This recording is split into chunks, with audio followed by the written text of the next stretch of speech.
अरे ये आज का विषय है हमारा शीघ्र पतन का, प्री इजैकुलेशन। बात करें तो मर्द मर्द प्रधान समाज में संभोग के लिए जरिया मर्द को ही संभोग का संचालक बनाया गया है, समझा भी गया है। जितने भी लोगों ने लिखा है मर्द के लिए लिखा है। इसलिए शास्त्रियों और काम विज्ञानियों का शीघ्र पतन के लिए नज़रिया मुख्य तौर पे मर्द की कमज़ोरी को दर्शाता है। इस नज़रिए का अध्ययन करने से ये प्रतीत होता है कि, मैं दोबारा बोल दूं, इस नज़रिए का अध्ययन करने से ये प्रतीत होता है कि संभोग क्रिया में औरत सिर्फ और सिर्फ एक प्रयोग की जाने की वस्तु मात्र है, जिससे जितना ज़्यादा संभोग किया जाएगा उसे उतना ही अधिक आनंद महसूस होगा। इधर आ जाओ भैया, अरे लाइट आ रही है ना, इधर आ जाओ। हाँ, और उतनी ही औरत की यौन संतुष्टि भी होगी। ये बात तो है ही, जितना लंबा टाइम करेंगे। यौन संतुष्टि मर्द की भी है, औरत की भी है। इसमें तो औरत और मर्द के आपसी संबंधों में सेक्स एक बहुत ही सुखदायक क्रिया है। इस क्रिया में औरत और मर्द दोनों ही सारी दुनिया को भूल के, सभी विचार दुख तनाव भूल के एक गहरी शांति को प्राप्त करते हैं। यह शांति मनुष्य का स्वभाव है, इसीलिए मन बार बार सेक्स की ओर आकर्षित होता है।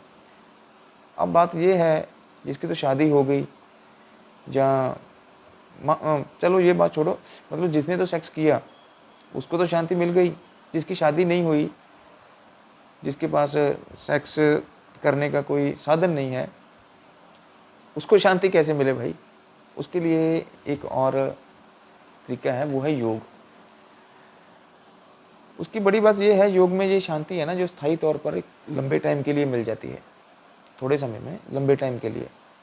उसकी थोड़ी प्रैक्टिस करने से हो जाता है वो, क्योंकि मैंने ओशो को पढ़ा है। उनका भी यही है, संभोग से समाधि की ओर बुक पढ़ोगे आप, बहुत उसमें देखने को मिलेगा कुछ। पर सेक्स में ये शांति थोड़े समय के लिए प्राप्त होती है। इस शांति की प्राप्त के लिए औरत और मर्द की संभोग के इन पलों को ज़्यादा से ज़्यादा लंबा समय भोगने की इच्छा रहती है। औरत के काम अंगों की बनावट अंतर्मुखी होने के कारण वो बार बार शिखर सुख को प्राप्त करके भी सेक्स करना जारी रख सकती है। पर मर्द के अंगों की बनावट बाहरमुखी होने के कारण संभोग का संचालक मर्द के होने के कारण और जिम्मेदारी मर्द की होने के कारण, अगर उसका एक बार वीर्य पतन हो जाए, उसके लिए संभोग क्रिया जारी रखनी बहुत मुश्किल हो जाती है। लेकिन उसकी इच्छा तो यही होती है कि वीर्य को जितने लंबे समय तक रोका जा सके और वो रोके, और उन पलों को खुद वो अपने साथी के साथ ज़्यादा से ज़्यादा लंबा समय भोग सके और आनंद की प्राप्त कर सके। पर जब किसी कारण मर्द अपना वीर्य रोक नहीं पाता, औरत की संतुष्टि के बिना ही अपना चरम आनंद और ऑर्गेज़म बोलते हैं जिसको हम प्राप्त कर लेता है, और जो ये स्थिति है उसी को बोलते हैं हम शीघ्र पतन। पता चाहे सबको है, लेकिन समझाने का तरीका थोड़ा अलग हो गया ना। अच्छा, एक बात और है, आपको ये जान के बड़ी हैरानी होगी कि शीघ्र पतन सिर्फ मर्दों की नहीं बल्कि औरतों की भी समस्या है। ये है प्रबल काम वेग में डूबी औरत। जब संभोग किसी निपुण, जो जिसको संभोग का तजर्बा हो, उसके साथ जब संभोग क्रिया करती है, मैथुन करती है, और तब वो फोर प्ले के दौरान ही, जो संभोग के पहले बंदा क्रिया करता है ना, उसी दौरान ही वो अपने चरम सुख को प्राप्त कर लेती है। कई बार ऐसा होता है, इसलिए हम मान लेते हैं उसको भी ये प्रॉब्लम हो जाती है। लेकिन अगर औरत को ये प्रॉब्लम है ना, कोई शीघ्र पतन की प्रॉब्लम है, उसके लिए कोई दिक्कत होती नहीं। वो अपना ऑर्गेज़म के बाद भी संभोग की क्रिया जारी रख सकती है, उसके लिए ऐसा कोई दिक्कत नहीं है। क्योंकि उसके, मैंने जैसे बोला, उसके काम अंगों की बनावट अंतर्मुखी होने के कारण औरत को मैथुन जारी रखने में कोई दिक्कत नहीं होती। जबकि मर्दों का एक बार वीर्य निकल जाए तो उनको लिंग में तनाव की कमी हो जाती है, और इस सिचुएशन में मैथुन को जारी रखना बहुत मुश्किल हो जाता है। मुश्किल क्या, मतलब हो ही नहीं पाता। काम विज्ञानियों ने इस विषय के अलग अलग विचार निकाले। संभोग क्योंकि इंसान का एक प्राइवेट मसला है, इसलिए जो व्यक्ति जितनी गहराई तक पहुंचा उसको वही चीज़ सच लगी। मतलब जिसका जितना टाइम लगा उसके लिए वही है बस। अगर 10 मिनट लगते हैं वह 10 मिनट से ऊपर हो ही नहीं सकता। जिसका 1 मिनट लगता है वो कहता है 1 मिनट के ऊपर हो ही नहीं सकता। जिसका जितना टाइम लगा उसको वही सच लगा। काम विज्ञानी को ये सोचना है। बता दूं यार, है ना ये काम विज्ञानियों की प्री इजैकुलेशन की परिभाषा और कारण भी अलग अलग हैं। जो पश्चिमी विज्ञानी है उस विचारधारा से प्रभावित और उनकी जो बात है, 2 मिनट रुको यार, ये सही है ना अभी? है भैया? अरे लाइट पड़ रही है यार, लाइट बहुत तेज है वो। चलो, पश्चिमी विज्ञानी जो है ना, जो पश्चिम की विचारधारा से प्रभावित हैं लोग, उनकी शीघ्र पतन को लेके कुछ सोच और है। वो उसे मानसिक समस्या मानते हैं। वो बोलते हैं अभी अगर किसी को शीघ्र पतन की प्रॉब्लम है, वो सेक्स करने के टाइम अपना अगर ध्यान किसी और तरफ ले जाएगा ना, सेक्स यहाँ कर रहा है, घूम रहा है वो कुल्लू मनाली की बर्फ़ में ले जाएगा, तो उसका टाइम थोड़ा ज़्यादा लगेगा। हो सकता है ऐसा हो, लेकिन ऐसा करने से जो सेक्स का चरम आनंद है वो समाप्त हो जाएगा, क्योंकि ये दिमाग की खेड है भैया, है ना। किस किस तरफ लेके जाओगे उसको? जबकि सेक्स की चरम अनुभूति तो तभी होगी ना जब उसमें हमारा शरीर हो गया, हमारी आत्मा हो गई, पूरी तरह से एक्टिव हो उसमें। अगर दिमाग उधर है तो कमी होगी ना, वो ऐसा नहीं होता। लेकिन आयुर्वेद की इसके बारे में विचार थोड़ी अलग है। आयुर्वेद के जो वैद्य हैं, जो विज्ञानी हैं, वो इसको धातु की प्रॉब्लम मानते हैं। जैसे धातु का पतलापन हो गया, धातु के पतलेपन की प्रॉब्लम है। जितनी गाढ़ी धातु होगी उतना टाइम ज़्यादा लगेगा, क्योंकि उसको निकलने में टाइम होगा। धातु पतला क्यों होता है? जब अंदर गर्मी बढ़ जाती है। अंदर गर्मी कब बढ़ती है? जब पेट की प्रॉब्लम हो, जहाँ खून में गर्मी बढ़ जाए, तो अंदर तो गर्मी बढ़ेगी ना। उससे जो हमारे रस ग्रंथियाँ हैं, जो काम अंग हैं, वो अंदर कमज़ोर हो जाते हैं। उससे वीर्य पतन जल्दी हो जाता है, उसमें संभालने की ताकत रहती नहीं। इसलिए आयुर्वेद की सोच अलग है। आयुर्वेद तो ये भी मानता है बंदे का वीर्य जितना गाढ़ा होगा उसका दिमाग भी इतना तेज होगा। बंदे को मास्टरबेशन करना नहीं चाहिए, सपन दोष होना नहीं चाहिए। लेकिन जो पश्चिमी विज्ञानी है वो इस चीज़ को मानते नहीं हैं। वो बोलते हैं मास्टरबेशन करो, कोई चक्कर नहीं यार, पुराना जाएगा तभी तो नया आएगा ना। लेकिन आयुर्वेद इस विषय में अलग सोचता है। वो सोचता है वीर्य जितना भी पकेगा, जितनी हमारी बॉडी की नीड होगी, उस पूर्ति के बाद वो हमारे दिमाग को ताकत देता है। इसलिए सन्यासी हैं, योगी हैं, यहाँ उनका ध्यान टिकने लगता है। ये आयुर्वेद की सोच है।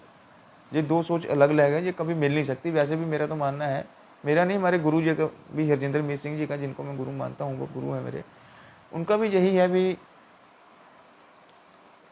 एलोपैथी की सोच आयुर्वेद के बराबर आज से 1000 साल तक भी नहीं जा सकती।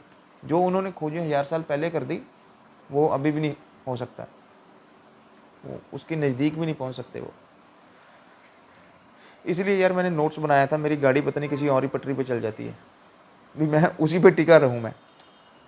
चलो, अच्छा एक बात ये भी है, जो पहले के ज़माने थे ना, पहले के ज़माने में बंदे को सेक्स प्रॉब्लम नहीं होती थी। होती क्यों नहीं थी? क्योंकि ज्वाइंट फैमिली में रहते थे सारे। दादा के भाई हो गए, हमारे पापा के, डैडी के, चाचा जी, ताए जी, उनके बच्चे, सभी एक साथ रहते थे।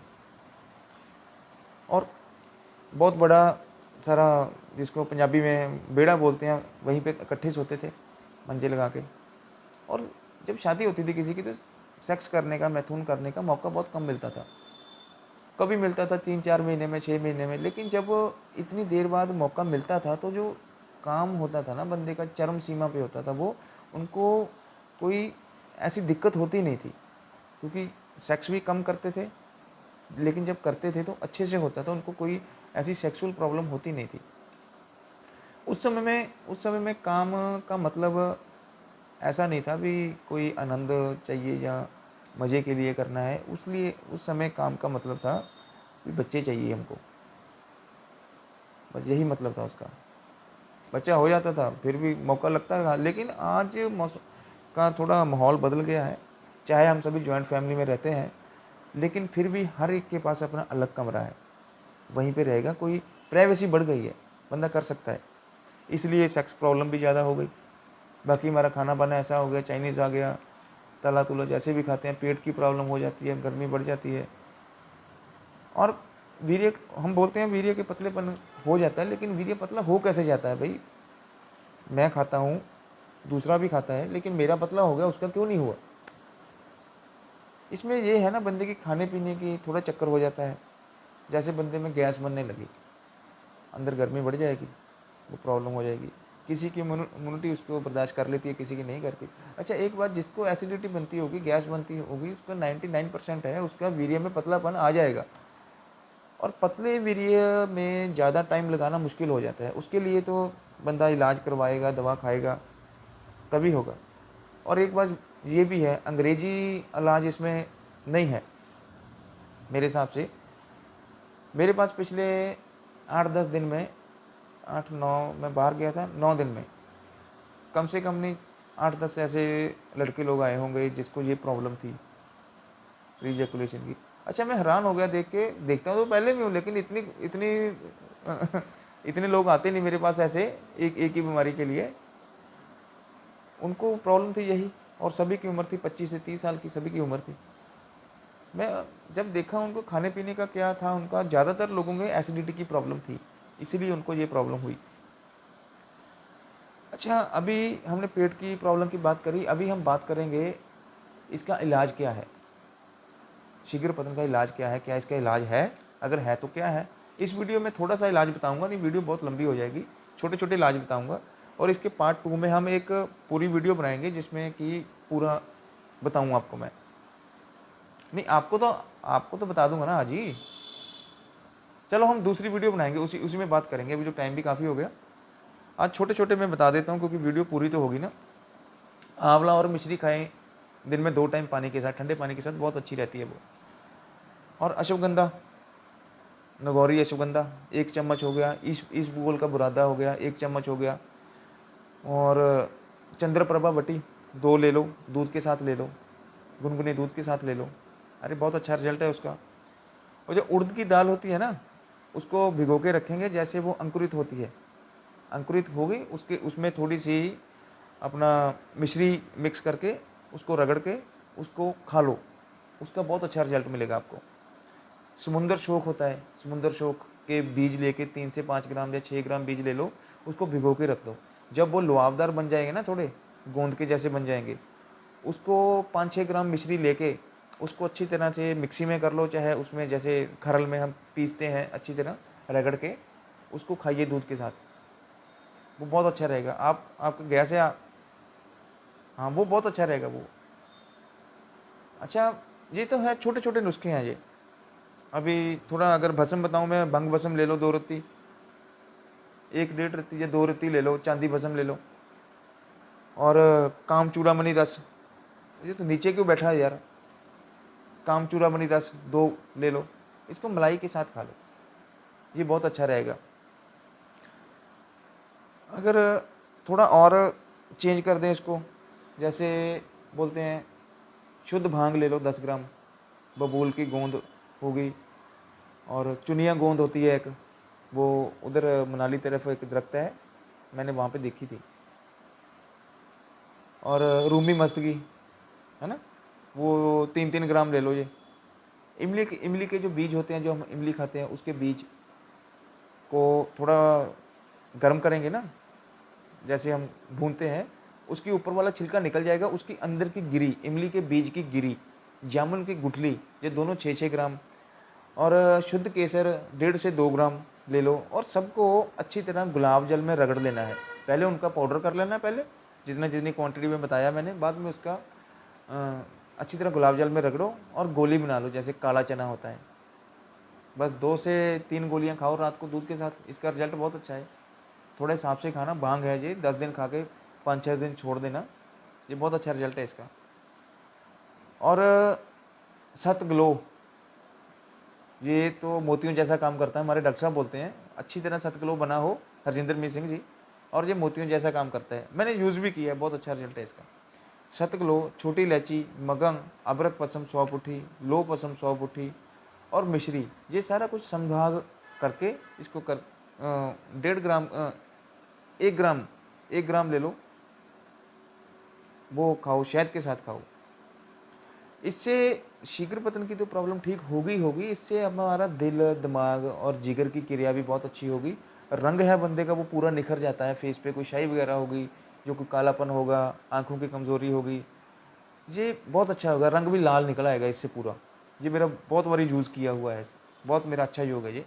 लेकिन ये योग है डॉक्टर साहब का, हमारे मीत जी का। मैं झूठ नहीं बोलता, मैं कभी हवाबाजी नहीं करता भी मेरा है, लेकिन ये उन्हीं का योग है, ये मैंने उनकी बुक में से देखा था। अरे वो सब कुछ बोल देते हैं, वो अच्छे हैं बंदे। और कौच बीज लीजिए 10 ग्राम, ये भी उन्हीं का है। जायफल, जवित्री, खरेटी के बीज, ये सारा कुछ हो गया। और इनको 20-20 ग्राम लेंगे हम। हाँ, केसर, ये पता नहीं क्या लिखा, हाँ केसर, केसर 3 ग्राम हो गया। कपूर 8 ग्राम। कपूर वो नहीं लेना दूजा जिसको हम जलाते हैं, वो दवाई वाला कपूर होता है, शुद्ध कपूर, अच्छा होता है वो। इन सबको जितनी जितनी क्वांटिटी में बताया, लेके पीस के बारीक करके कपड़ छान करके पूरी तरह इनको अच्छी तरह करो, रगड़ो बारीक, फिर मटर के बराबर गोली बना लो इसकी। अभी बोलोगे गोली कैसे बनाए, थोड़ा पानी का छिट्टा मार लेना यार, अगर कोई इसमें गीली चीज़ नहीं होगी तो। मटर के बराबर गोली बना लो, 1 से 2 गोली दूध के साथ लो, इसका टॉप का रिजल्ट है इसका। हाँ, नहीं वो जो पहले वाली है ना, वो पहले वाली आपको उससे पेट की प्रॉब्लम भी नहीं होगी, जैसे इस बोल वाली मैंने बताया आपको, जिसको कब्ज वगैरह होगी उसके लिए बहुत अच्छी है वो। चलो अच्छा, अभी वीडियो ख़त्म करते हैं हम। अगर कोई भूल हो तो माफ़ करना भैया, पहली बार वीडियो बनाई है तो थोड़ा ध्यान रखना, अगर कोई गलती वगैरह हो तो सॉरी। और शेयर करना, सब्सक्राइब ज़रूर करना।